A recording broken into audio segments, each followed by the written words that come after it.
पूरे लेबनान में pager blast के बाद अब वॉकी टॉकी धमाके हुए हैं, जिनमें लिथियम बैटरी का इस्तेमाल होता है। कुछ जगहों पर सोलर प्लांट में भी ये धमाके हुए हैं। हिजबुल्लाह के लड़ाके इजरायल के साइबर हमलों से बचने के लिए इनका इस्तेमाल करते आ रहे थे, मगर इजरायली खुफिया एजेंसी मोसाद ने हिजबुल्लाह को सोचने का भी मौका न देते हुए इन डिवाइसेज में ब्लास्ट करवा दिया। जानते हैं लिथियम बैटरी की पूरी कहानी। लेबनान में पेजर धमाकों के बाद वॉकी टॉकी और सोलर प्लांट में धमाके हुए हैं। इन हमलों में अब तक 32 से ज्यादा लोगों के मारे जाने और 5000 से ज्यादा लोगों के घायल होने की खबर है। इनमें ज्यादातर आतंकी ग्रुप हिजबुल्लाह के लड़ाके हैं, जो बातचीत के लिए वॉकी टॉकी का इस्तेमाल करते हैं। एक धमाका हिजबुल्लाह सांसद अली अम्मार के बेटे के जनाजे के समय हुआ, जो पेजर ब्लास्ट में मारा गया था। बताया जा रहा है कि इस वॉकी टॉकी का नाम आईकॉम V82 है, जो जापान में बनाई जाती है। इन पेजर्स और वॉकी टॉकी में लिथियम बैटरी का इस्तेमाल होता है। माना जा रहा है कि इस पेजर ब्लास्ट के पीछे इजरायली सीक्रेट एजेंसी मोसाद का हाथ है, जिसने रिमोट से लिथियम बैटरी में विस्फोट करवाया। जानते हैं लिथियम आयरन फॉस्फेट बैटरी के बारे में और इसका एलन मस्क से लेकर मोसाद तक कनेक्शन समझते हैं। लिथियम बैटरियों का मोसाद क्यों कर रहा है इस्तेमाल? लिथियम बैटरियां हल्की और कॉम्पैक्ट होती हैं। ये पहले की बैटरियों के मुकाबले ज्यादा मात्रा में एनर्जी स्टोर करती हैं। लिथियम बैटरियां कई तरह के उपकरणों में इस्तेमाल की जाती हैं, जैसे कि वॉकी टॉकी, कैमरे, स्मार्टफोन और लैपटॉप। मोसाद ने भी पेजर के बाद अब वॉकी टॉकी में ब्लास्ट करवाया है, जिससे अब तक 32 से ज्यादा लोगों की मौत हो गई है। माना जा रहा है कि यह मोसाद की हिजबुल्लाह या हमास के खिलाफ नई वॉर स्ट्रेटेजी है, जिससे दुश्मन अब खौफ में है। ये आतंकी अब बैटरियां निकालकर फेंक रहे हैं। वॉकी टॉकी पेजर में शॉर्ट सर्किट कराकर किया गया विस्फोट। मीडिया हाउस हारेज से बात करते हुए एक एक्सपर्ट ने दावा किया कि लेबनान में हिजबुल्लाह के लड़ाकों पर किया गया हमला पूरी तरह से साइबर हमला था। उन्होंने कहा कि 50 ग्राम तक की लिथियम बैटरी में 7 ग्राम TNT के विस्फोट के बराबर गर्मी पैदा करने की क्षमता होती है। उन्होंने दावा किया कि अगर आप लिथियम बैटरी को शॉर्ट सर्किट करते हैं, तो यह कुछ ही सेकंड में बहुत तेजी से गर्म हो जाती है।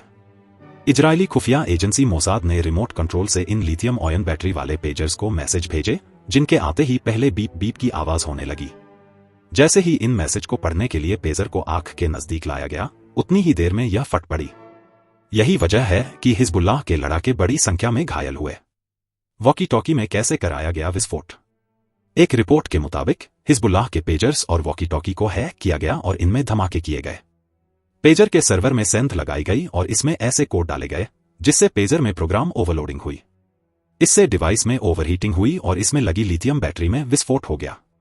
मस्क की क्या है योजना? स्टोर में आसान। स्पेस एक्स और टेस्ला के मालिक एलन मस्क ने भी कहा था कि उनकी कंपनी टेस्ला अपने वाहन उत्पादन को LFP बैटरी में ट्रांसफर करने की योजना बना रही है, जो समय के साथ मध्यम श्रेणी के EV यानी इलेक्ट्रिक व्हीकल और स्थायी रूप से स्टोर करने में भी आसान है। आमतौर पर ये ज्यादा सुरक्षित हैं, जल्दी से चार्ज होते हैं और अपने कंपेटिटर्स के विपरीत उन्हें 100% तक चार्ज किया जा सकता है। क्या इन डिवाइसेज में महीनों पहले विस्फोटक लगाए गए? बताया जा रहा है कि वॉकी टॉकी और पेजर्स में मोसाद ने महीनों पहले विस्फोटक बोर्ड लगवा दिया था। इसमें 3 ग्राम से लेकर 15 ग्राम तक विस्फोटक लगाए गए थे। इसमें लिथियम आयन बैटरी के साथ एक छोटा विस्फोटक छिपाया गया, जिसे बस एक मैसेज के जरिए विस्फोट कराया गया। वॉकी टॉकी और पेजर्स के बारे में कहा जा रहा है कि इसमें महीनों पहले विस्फोटक लगाए गए थे, यानी इन्हें हिजबुल्लाह को डिलीवरी किए जाने से पहले ही विस्फोटक लगा दिए गए। पहले भी इसी से मारा गया था एक हमास लीडर। हाल ही में इजरायल के नंबर 1 दुश्मन हमास की चीफ इस्माइल हानिया की ईरान की राजधानी तेहरान में हत्या के बाद से मोसाद काफी चर्चा में रहा था। तब यह बताया गया था कि तेहरान से 1500 किलोमीटर दूर इजरायल के किसी अनजान ठिकाने से मोसाद ने आर्टिफिशियल इंटेलिजेंस AI की मदद से हानिया की हत्या को अंजाम दिया। उस दौरान सैटेलाइट इमेज की भी मदद ली गई थी। मोसाद की घातक रणनीति बेहद जानलेवा।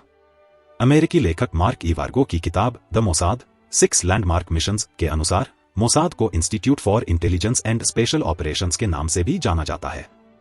इसका मकसद है खुफिया जानकारी जुटाओ, मिशन को अंजाम दो और आतंकवाद को नेस्तनाबूद कर दो। इजरायल के बनने के कुछ समय बाद ही मोसाद का गठन हुआ, जिसका तेल अवीव में मुख्यालय है।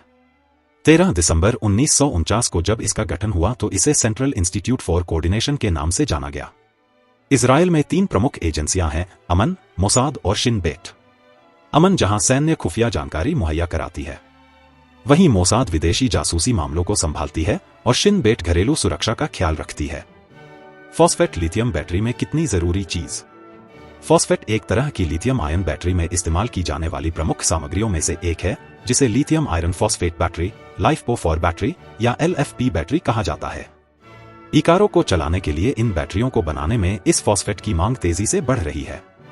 बताया जा रहा है कि यह नया भंडार अगली आधी सदी के लिए दुनिया की फॉस्फेट रॉक जरूरतों को पूरा कर सकता है। चीन सबसे ज्यादा फॉस्फेट का करता है खनन। दुनिया में फॉस्फेट का 85% भंडार केवल 5 देशों के पास है, जिसमें से 70% अकेले मोरक्को में था। हालांकि अभी फॉस्फेट का सबसे ज्यादा खनन चीन ही करता है। आंकड़ों के अनुसार 2021 में चीन ने 85 मिलियन टन फॉस्फेट का प्रोडक्शन किया था, वहीं मोरक्को 38 मिलियन टन उत्पादन के साथ दूसरे स्थान पर है। इसके बाद अमेरिका, रूस, जॉर्डन, ब्राजील, मिस्र, पेरू और ट्यूनीशिया सबसे ज्यादा रॉक फॉस्फेट का उत्पादन करते हैं। मोसाद बस प्रधानमंत्री के इशारे पर करता है काम। मार्क इवार्गो बताते हैं कि मोसाद को खुफिया जानकारी जुटाने, सीक्रेट मिशनों को अंजाम देने और आतंकवाद विरोधी कार्रवाई के लिए सालाना $2.8 बिलियन का बजट दिया जाता है। इसमें लगभग 7,000 लोग काम करते हैं, जो इसे दुनिया की सबसे बड़ी जासूसी एजेंसियों में से एक बनाता है। मोसाद बस प्रधानमंत्री को अपनी रिपोर्ट देता है। AI, machine learning, micro robot से लैस रहते हैं मोसाद एजेंट।